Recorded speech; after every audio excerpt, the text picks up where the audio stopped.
Capítulo 2. Las reacciones a las propias acciones. El Sandaime Hokage estaba enojado y triste al mismo tiempo, las lágrimas corrían por su rostro mientras estaba sentado en su oficina. El dolor de fallarle no solo a Minato y Kushina, sino también a Naruto le había dolido más que cualquier otra cosa en su vida. Había dejado que lo único que Minato dejó atrás sufriera una vida peor que la muerte. Se dejó empujar por miedo y creencia senil de que honrarían el deseo de Minato. Debería haber hecho lo que se hizo con Kushina y Mito y mantenerlo en secreto, pero como no lo hizo, un niño inocente tuvo que sufrir y morir a una edad que ningún niño debería. Cuando finalmente logró llover en sus emociones, le indicó a Kakashi, Kurenai, Itachi, Anko y Yugao que avanzaran y les dijo la verdad sobre la herencia de Naruto y les contó todo sobre sus padrinos. Kurenai, Anko y Yugao comenzaron a llorar mientras los ojos de Itachi estaban húmedos mientras un pequeño rastro de lágrimas caía de los ojos de Itachi. Kakashi, aunque mantuvo la cabeza gacha con tristeza tanto como quería llorar, sus lágrimas ya se habían gastado con su ojo rojo como prueba, lo que demuestra que había estado llorando por un tiempo. Cuando todos recuperaron el control sobre sus emociones, le hizo una señal al Ambu escondido en la habitación y dijo: quiero que todos ustedes vayan a una misión de rango A para mí, quiero que rastreen a Tsunade y Jiraiya y los lleven de regreso a la aldea lo antes posible.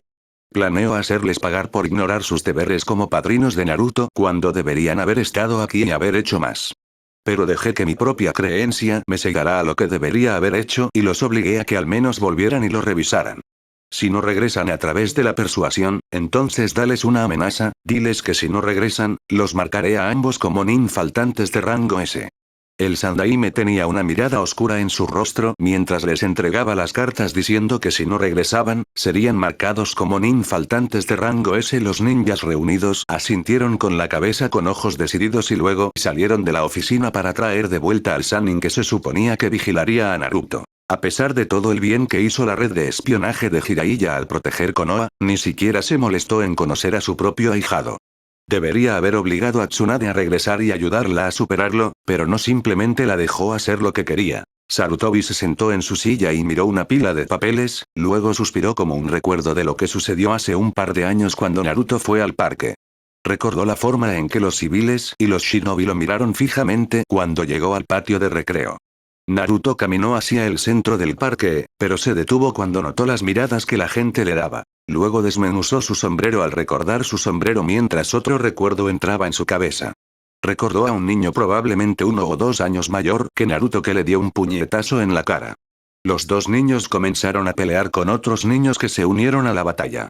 Pronto se convirtió en una pelea total, todos los niños golpearon a la rubia. Sarutobi se preparó para ayudar a Naruto a detenerse, pero se detuvo cuando vio que los padres se acercaban a sus hijos y se los llevaban. Pero su sangre se congeló cuando, en lugar de escuchar a los padres reprender a sus hijos por golpear a la rubia, los felicitaron por el hecho. Sarutobi levantó las manos hacia su rostro y se cubrió la cara. Ese recuerdo no fue la primera vez que no ayudó a la rubia a salir de un apuro. Fue uno de varios otros en los que no lo ayudó por miedo.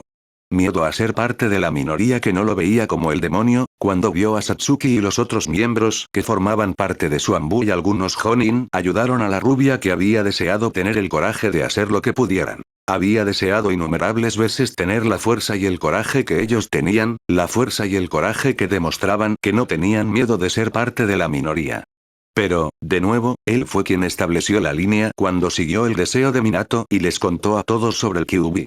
Debería haber hecho lo que se hizo con Mito y Kushina y mantenerlo en secreto que solo él sabía, entonces no tendría miedo de ser parte de la minoría. Minato, ¿de qué sirvió la paz que nos diste?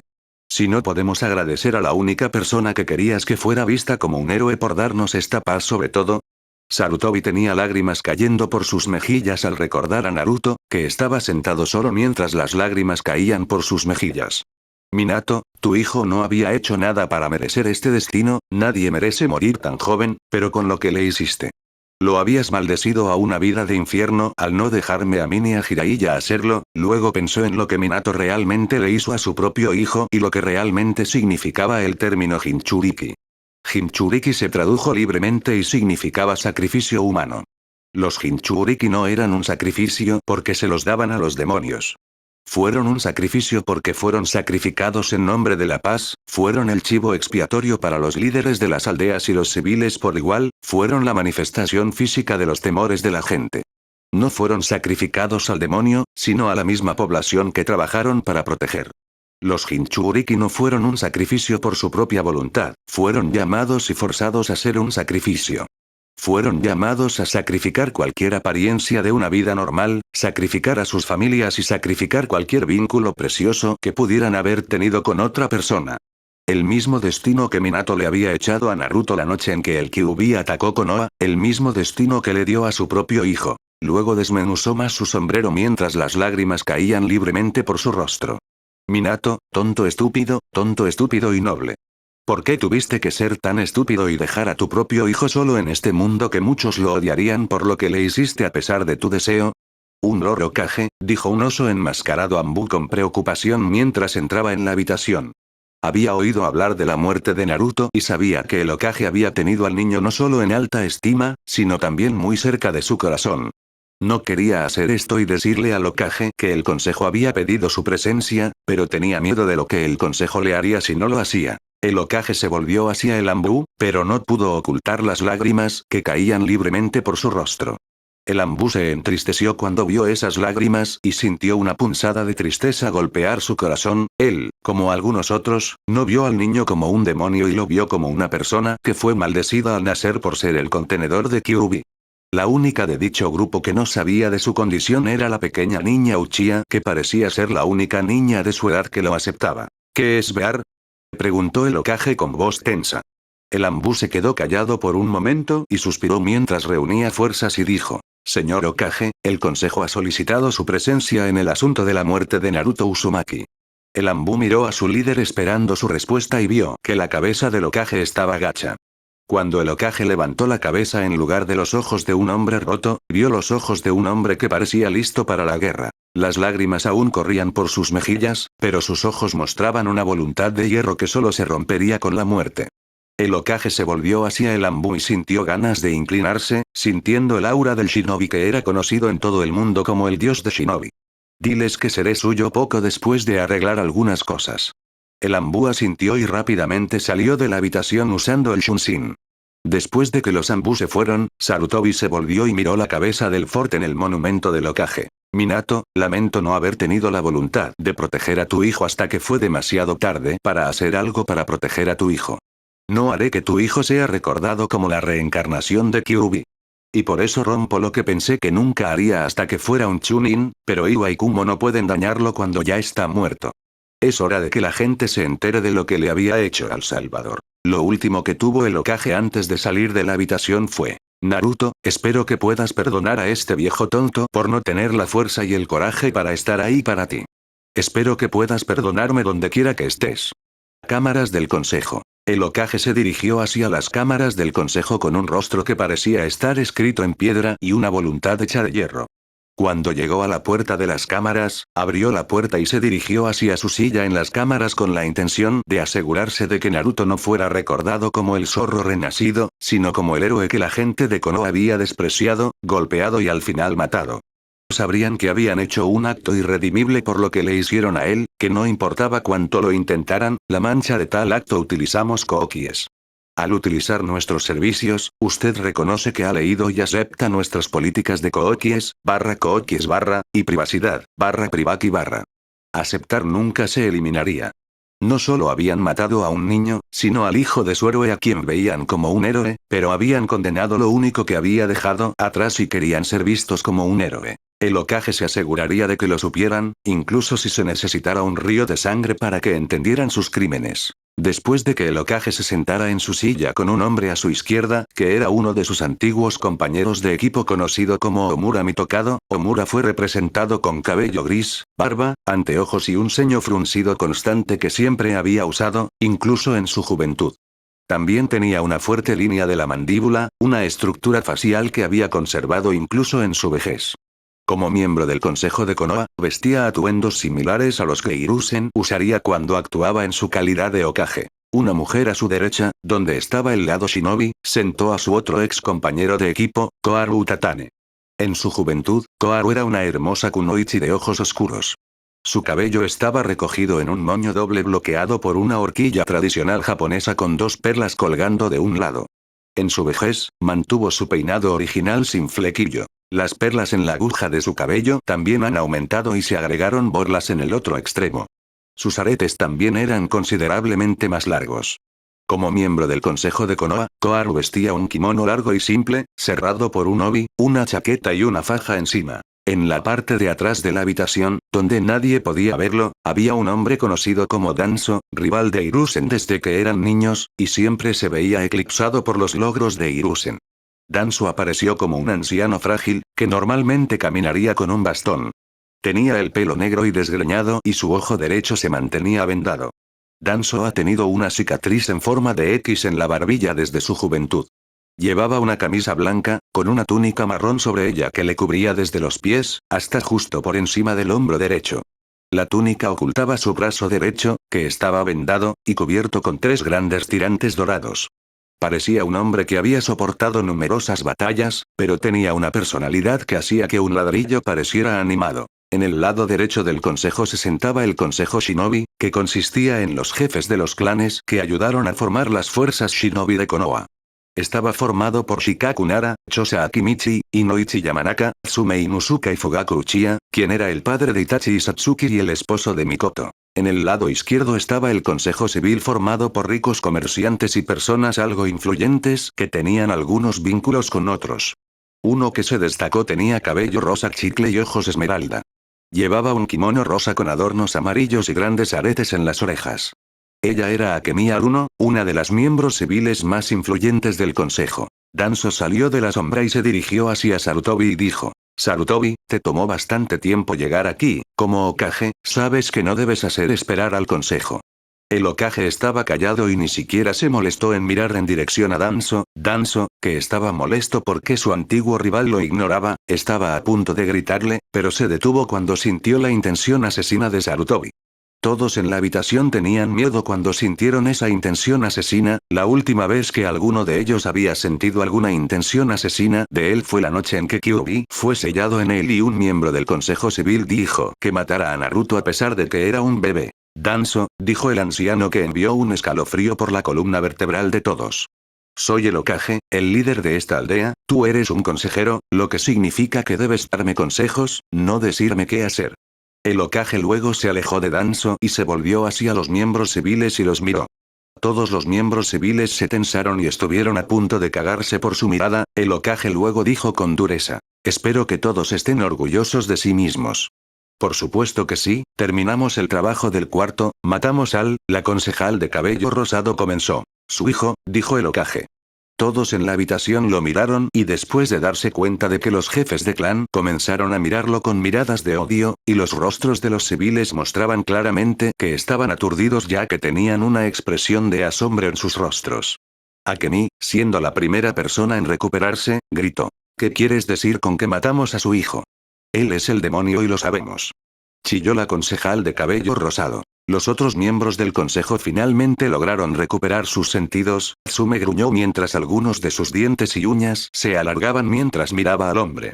¿Quién era su madre Sarutobi? Preguntó Tsume. El Hokage miró hacia abajo y estaba a punto de responder cuando una voz femenina dijo: su madre era Kusina Uzumaki. Todos se volvieron hacia donde venía la voz y vieron a Mikoto mirando al Hokage. El consejo shinobi jadeó ante eso, excepto que el consejo civil parecía que no les importaba en lo más mínimo. El primero en decir algo fue un hombre calvo del consejo que había odiado a Kusina. Dijo: por supuesto que ese demonio es el hijo de esa de Whirlpool, comenzó pero no pudo terminar porque un kunai se alojó entre sus ojos, lanzado por Tsume, lo que provocó que algunos miembros del consejo civil entraran en pánico. Hokage. Dijo la concejal de cabello rosado. Utilizamos kookies. Al utilizar nuestros servicios, usted reconoce que ha leído y acepta nuestras políticas de kookies, y privacidad, privaki. Aceptar eso es suficiente. Gritó el Hokage, pero luego su túnica fue agarrada por un enojado Tsume. Tsume lo miró con rabia en sus ojos y sus uñas se clavaban en su túnica. Tsume parecía lista para matarlo y gritó: bastardo. Le hice un juramento de sangre a Kusina de que si algo nos sucedía a cualquiera de los dos, cuidaríamos de los hijos del otro. ¿Qué diablos te dio la idea de que no estaría a salvo conmigo protegiéndote? El viejo Hokage suspiró y dijo: fue para la protección de Naruto.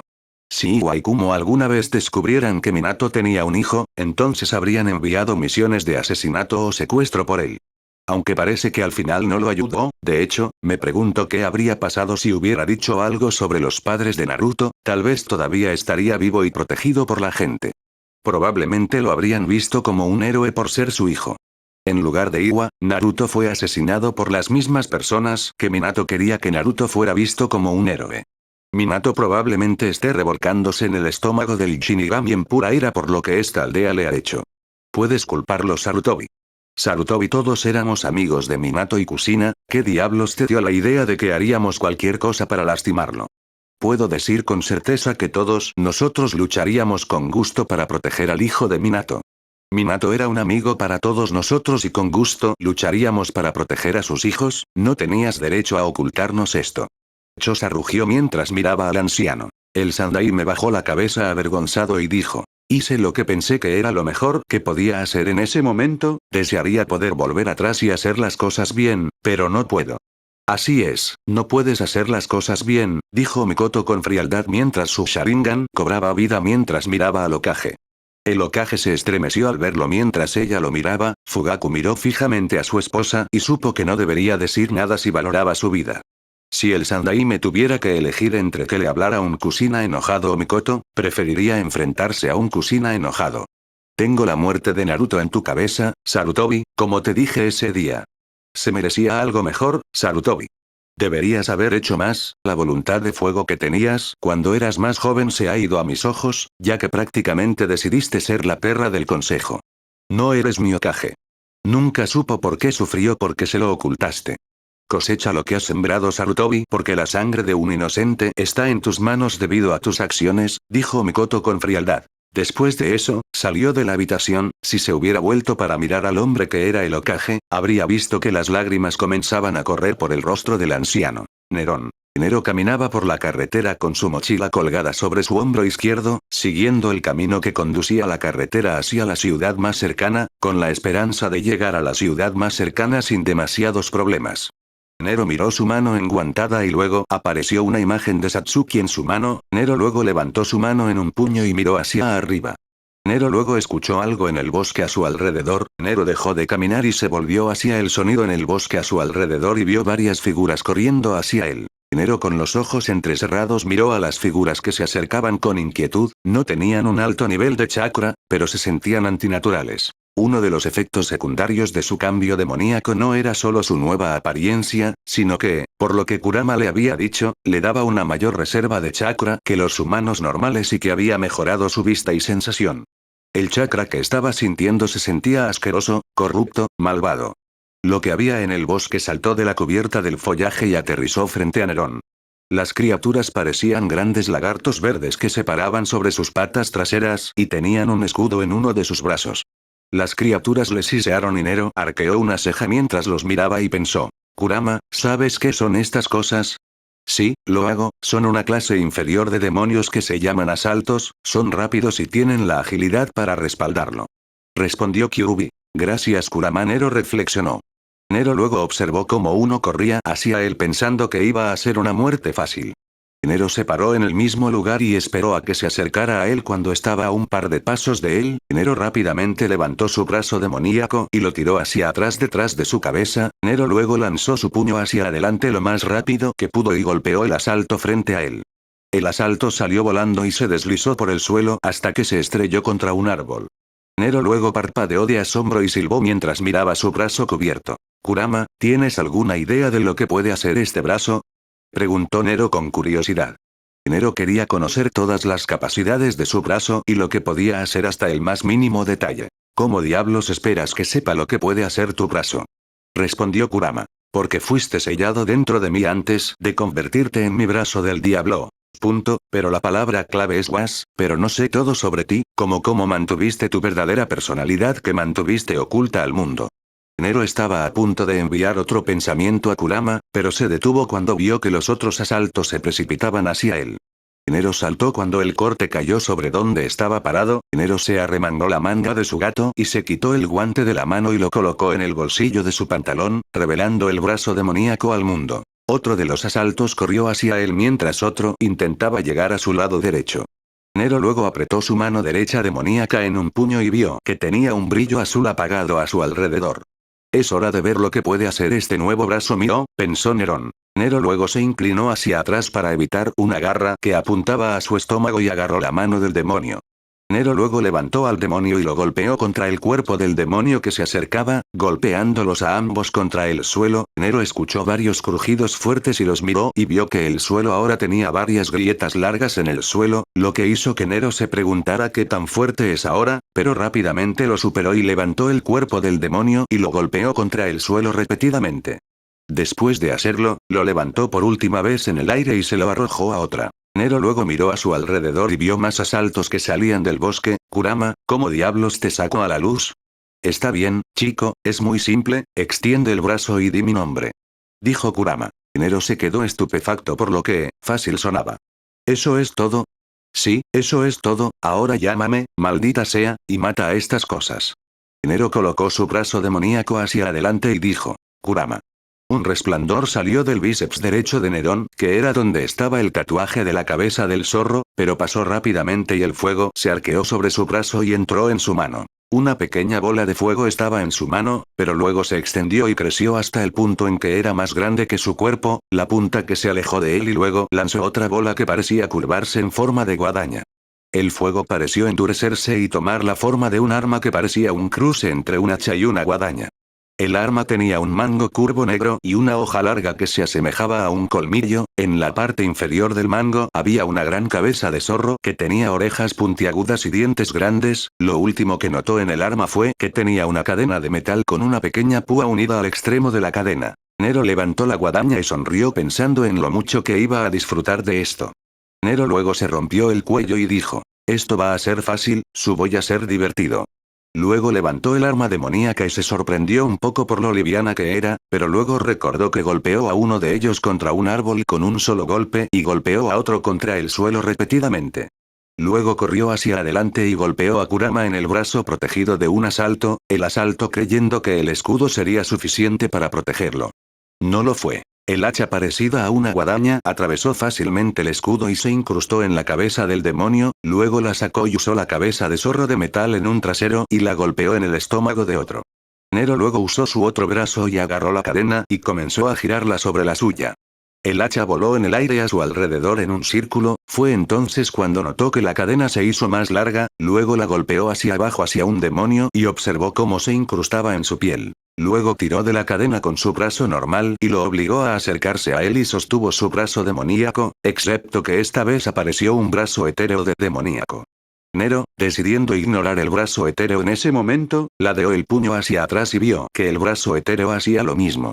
Luego lanzó su brazo hacia adelante y vio que el brazo etéreo hacía lo mismo. Cuando chocó con el demonio salió volando y se deslizó por el suelo hasta que se detuvo. Nerón permitió que su cuerpo se relajara mientras miraba a los demonios muertos, luego miró su brazo y silbó con asombro y pensó, ¿qué no puede hacer este brazo? No lo sé, chico, pero deberías experimentar y tratar de descubrir todo lo que puedas sobre tu brazo ahora que ha cambiado. Dijo Kurama. De acuerdo, Nero reflexionó.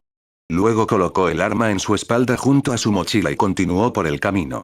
Después de caminar un poco por la calle, decidió hacerle una pregunta a Kurama, así que Kurama, una vez leí que tú y los otros Bihulu eran parte de los Jubi, ¿verdad? Sí, fuimos parte del Jubi una vez, pero obviamente ya no, era poderoso y un poco incómodo en algunos aspectos con respecto a otros demonios. Algunos demonios dijeron que su poder estaba cerca del de Esparda, pero yo mismo no lo creo. Esparda estaba luchando por razones desinteresadas y por sus seres queridos. Nadie puede vencer a un hombre así fácilmente y esperar ganar ileso. El Jubi era incómodo como exactamente.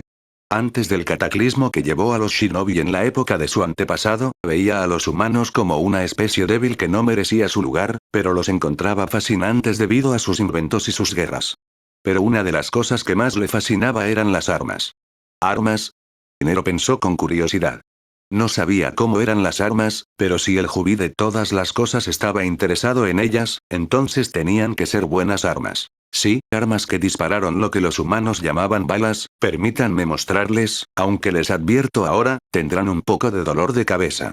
Kurama luego comenzó a verter imágenes en su cabeza, lo que le causó un ligero dolor en la cabeza. Nero colocó sus manos sobre su cabeza y vio recuerdos pasar por sus ojos.